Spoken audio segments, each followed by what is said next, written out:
अब section number 130 पे हम आते हैं। इसको भी हम एग्जाम्पल के थ्रू समझते हैं। फॉर एग्जाम्पल, एक पब्लिक सर्वेंट है एंड इनको बी की तरफ से एक ऑफिशियल कम्युनिकेशन हुई है। सपोज बी जो है वो ए का सुपीरियर है एंड बी और ए के बीच में एक ऑफिशियल कम्युनिकेशन हो रही है। अब आगे जाके ए जो है वो इस ऑफिशियल कम्युनिकेशन को पब्लिक नहीं करेगा अगर उसको लगता है कि इस कम्युनिकेशन को पब्लिक करने की वजह से पब्लिक इंटरेस्ट वायलेट हो रहे हैं।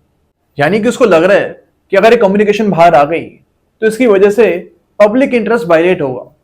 तो इन दिस केस ए को आप कंपेल नहीं कर सकते हो, ए को आप फोर्स नहीं कर सकते हो कि ऑफिशियल कम्युनिकेशन आप पब्लिक करो।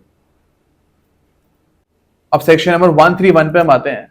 इसमें लिखा हुआ है कि किसी भी मजिस्ट्रेट या फिर पुलिस ऑफिसर को आप कंपेल नहीं कर सकते कि आप अपनी सोर्स ऑफ इंफॉर्मेशन पब्लिक करो। फॉर एग्जाम्पल, एक पुलिस ऑफिसर है, इसके बहुत सारे खबरी हैं, ओके, जहां पे भी कहीं पे भी कोई सस्पिशियस एक्टिविटी होती है उसके बारे में खबरी जो है पुलिस ऑफिसर को बताए जाते हैं। अब यहाँ पे 131 बोलता है कि पुलिस ऑफिसर को आप कंपेल नहीं कर सकते कि अपने खबरियों का आप नाम डिस्क्लोज करो। ओके, तो ये हमको याद रखना है 131 में।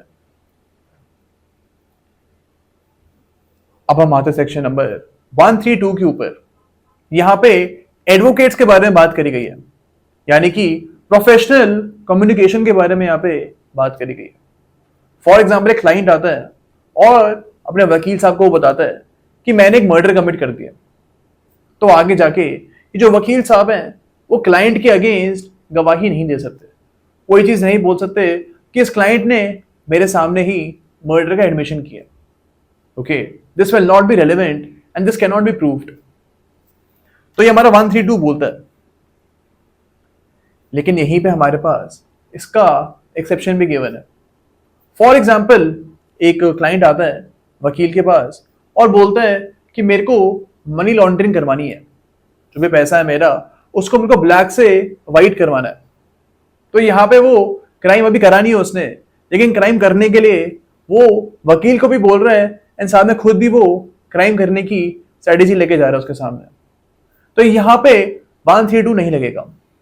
अगर क्राइम के बारे में आप बात करने जा रहे हो एडवोकेट से, तो in this case advocate can give testimony against this client. तो यहाँ पे एडवोकेट इस क्लाइंट के अगेंस्ट टेस्टिमनी दे सकता है कि मेरे पास आया था अपने ब्लैक पैसे को वाइट करवाने के लिए। ओके, तो हमको चीज याद रखनी है कि अगर ऑलरेडी क्लाइंट एक ऑफेंस कमिट कर चुका है और उसके बाद वो एडवोकेट के पास जा रहा है लीगल एडवाइस लेने के लिए, तो इन दिस केस एडवोकेट इस क्राइम को पब्लिक नहीं कर सकते। लेकिन अभी क्राइम कमिट नहीं हुआ है और क्राइम कमिट करने के लिए आप एडवोकेट के पास जा रहे हो, तो यहाँ पे एडवोकेट जो है वो इस क्लाइंट के अगेंस्ट टेस्टिमनी दे सकते हैं। अब सेक्शन नंबर 133 पे हम आते हैं। यहाँ पे बात करी गई है जो एडवोकेट के क्लर्क्स वगैरह होते हैं उनके बारे में। यानी एडवोकेट तो गवाही नहीं दे सकते, लेकिन जो क्लर्क्स हैं, जो उनके मुंशी वगैरह हैं, वो भी क्लाइंट के अगेंस्ट गवाही नहीं दे सकते। आगे जाके फॉर एग्जाम्पल, बी एक पर्सन है जो ए के मुंशी है, A is an advocate and B उनके मुंशी है।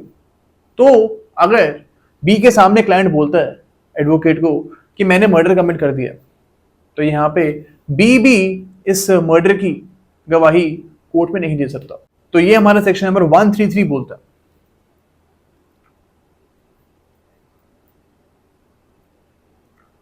अब सेक्शन नंबर 134 पे हम आते हैं। इसमें बोला हुआ है अगर कोई भी क्लाइंट अपने एडवोकेट से कोई भी कम्युनिकेशन कर रहा है तो इस कम्युनिकेशन के बारे में क्लाइंट को डिस्क्लोज करने की जरूरत नहीं है। फॉर एग्जाम्पल, एक पर्सन है कि बी के पास जा रहा है एक लीगल एडवाइस को लेने के लिए। ओके, अब यहाँ पे ए जो है इसको एडवाइस पब्लिक करने की जरूरत नहीं है, यानी आप इसको फोर्स नहीं करोगे कि आप हमको बताओ कि एडवोकेट ने आपको क्या एडवाइस दी थी। ओके, लेकिन यहाँ पे एक एक्सेप्शन भी गिवन है।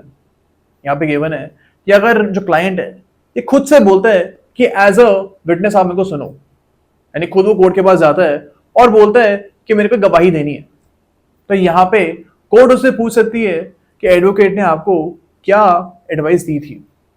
लेकिन अगर खुद से कोर्ट के पास नहीं जा रहा गवाही देने के लिए, इन दैट केस आप इस पर्सन को फोर्स नहीं कर सकते बताने के लिए कि एडवोकेट ने आपको क्या एडवाइस दी थी। ओके, तो ये हमारा 134 बोलता है। अब सेक्शन नंबर 135 पे हम आते हैं। यहां पे विटनेस के बारे में बात करी गई है। फॉर एग्जाम्पल एक केस चल रहा है ए वर्सेस बी। इस केस में सी जो है ये विटनेस है। अब यहां पे अगर आप सी को बोल रहे हो कि अपने प्रॉपर्टी के पेपर्स, अपने टाइटल वाले पेपर्स जो हैं ये आप कोर्ट में सबमिट कर दो, बिकॉज कोर्ट को सी के ऊपर शक है। यहां पे ये चीज नहीं हो सकती है।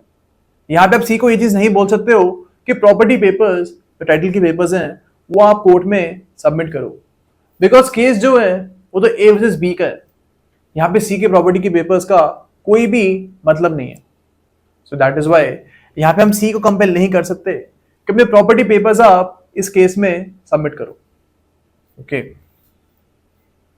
अब सेक्शन नंबर 133, 134 और 135 जो हमने पढ़े हैं, ये पुरानी एविडेंस एक्ट में सेक्शन नंबर 128, 129 और 130 में गिवन थे।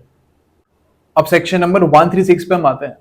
यहां पे बोला हुआ है, इसको भी एग्जाम्पल के थ्रू हम समझते हैं कि फॉर एग्जाम्पल एक डॉक्टर है ए।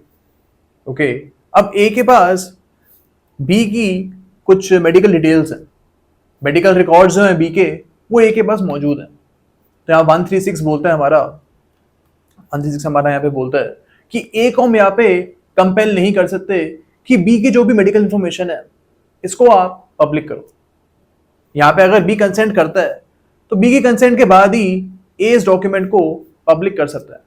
लेकिन जब तक आप बी का यहाँ पे कंसेंट नहीं लोगे तब तक आप ए का जो भी मेडिकल हिस्ट्री है इसको पब्लिक नहीं कर सकते। तो इसके बारे में 136 बोलता है कि अगर आपके पास किसी दूसरे पर्सन की कोई भी इंफॉर्मेशन मौजूद है या फिर आपके पास इस पर्सन का कोई भी डॉक्यूमेंट मौजूद है तो आपको कंपेल नहीं किया जा सकता कि इस डॉक्यूमेंट की जो भी इंफॉर्मेशन है इसको आप पब्लिक करो। ओके, अब 137 पे हम आते हैं। ये पुरानी एविडेंस एक्ट में सेक्शन नंबर 132 में गिवन था। अब सेक्शन नंबर 137 पे हम आते हैं। ये पुरानी एविडेंस एक्ट में सेक्शन नंबर 132 में गिवन थी। अब यहाँ पे बोला हुआ है कि आप एक विटनेस को एक टेस्टिमनी देने के लिए कंपेल कर सकते हो। फॉर एग्जाम्पल कोर्ट पूछता है एक विटनेस से कि आपने चोरी करी थी या फिर नहीं करी थी।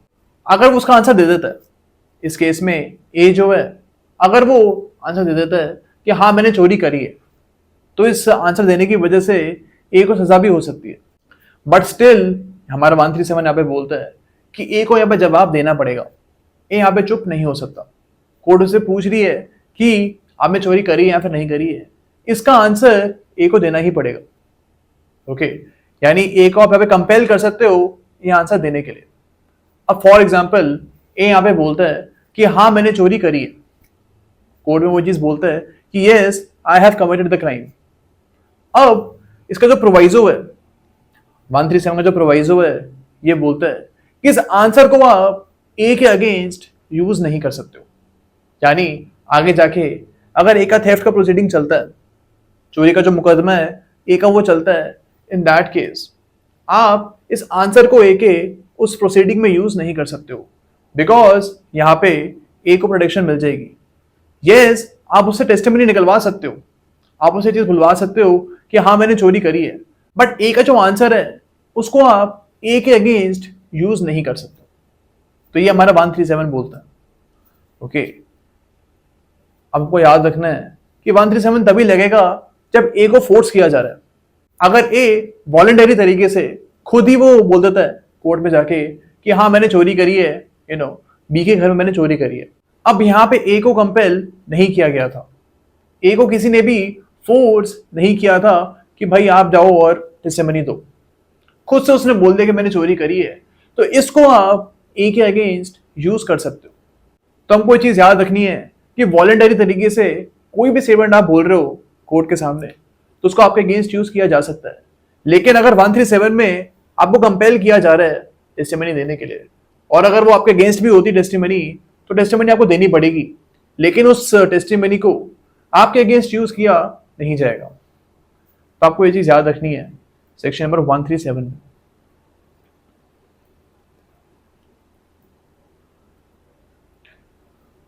अब सेक्शन नंबर 138 पे हम आते हैं। यहां पे एक्म्प्लिस के बारे में बात करी गई है, यानी फॉर एग्जांपल ए और बी जो है इन्होंने इकट्ठे मिलके एक क्राइम कमिट किया, सपोज मर्डर का क्राइम कमिट किया। अब यहाँ पे 138 बोलता है कि फॉर एग्जांपल ए जो है ये बोलता है कि मेरे को बी के अगेंस्ट टेस्टिमनी देनी है, मैं अपना क्राइम मानता हूं और मैं मानता हूं कि मैंने मर्डर कमिट किया और साथ में बी ने भी मेरे साथ मर्डर कमिट किया। तो यहाँ पे इस टेस्टिमनी को आप ए के अगेंस्ट तो यूज कर ही सकते हो, लेकिन सेम टेस्टिमनी बी के अगेंस्ट भी यूज हो सकती है। 138 बोलता है कि सेम टेस्टिमनी की वजह से बी को भी आप सजा दे सकते हो। ओके, लेकिन हमको यहाँ पे याद रखना है कि जो यहाँ पे टेस्टिमनी है एक्म्प्लिस की, ये काफी ज्यादा फीबल पीस ऑफ एविडेंस है, काफी ज्यादा वीक पीस ऑफ एविडेंस हो गए। ओके, लेकिन स्टिल इसको हम एविडेंस मानेंगे। तो ये हमारा 138 बोलता है। अब यहाँ पे एक और चीज गिवन है कि अगर ए की जो स्टेटमेंट है इसको कोई भी फैक्ट्स कोरॉबोरेट नहीं कर रहे हैं। कोरॉबोरेशन का ये मतलब है कि कोई भी फैक्ट ए की टेस्टिमनी को सपोर्ट नहीं कर रहा है। ए ने एडमिशन कर दी है कि मैंने और बी ने मिलके क्राइम कमिट कर दिए, लेकिन और कोई भी फैक्ट इस स्टेटमेंट को कोरॉबोरेट नहीं कर रहा है, सपोर्ट नहीं कर रहा है। स्टिल 138 बोलता है यहाँ पे कि स्टिल अनकोरॉबोरेटेड स्टेटमेंट ऑफ ए जो है इसको आप बी के अगेंस्ट यूज कर सकते हो। यानी ए की जो स्टेटमेंट है जिसको और कोई भी सपोर्ट नहीं मिल रहा है, इस स्टेटमेंट को आप यूज कर सकते हो बी के अगेंस्ट, एंड सिर्फ इस स्टेटमेंट के ऊपर ही आप बी को पनिश कर सकते हो, बी को कन्विक्ट कर सकते हो। तो ये हमारा 138 बोलता है।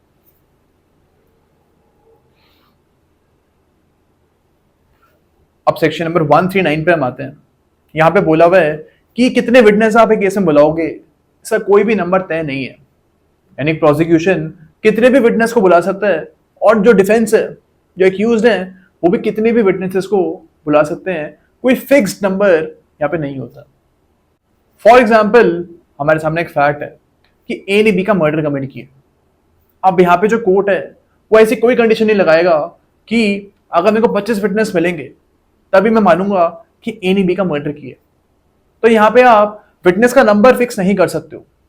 अगर सपोज एक भी विटनेस है जो ये सामने सामने बोल रहा है कि हाँ मैंने देखा था कि ए ने बी का मर्डर किया, अगर एक विटनेस भी ये बात बोल रहा है तो उस विटनेस की टेस्टिमनी के ऊपर भी आप ए को कन्विक्ट कर सकते हो। तो यही हमारा सेक्शन नंबर 139 बोलता है कि कोई फिक्स नंबर ऑफ विटनेसेस लाने की जरूरत नहीं है। ओके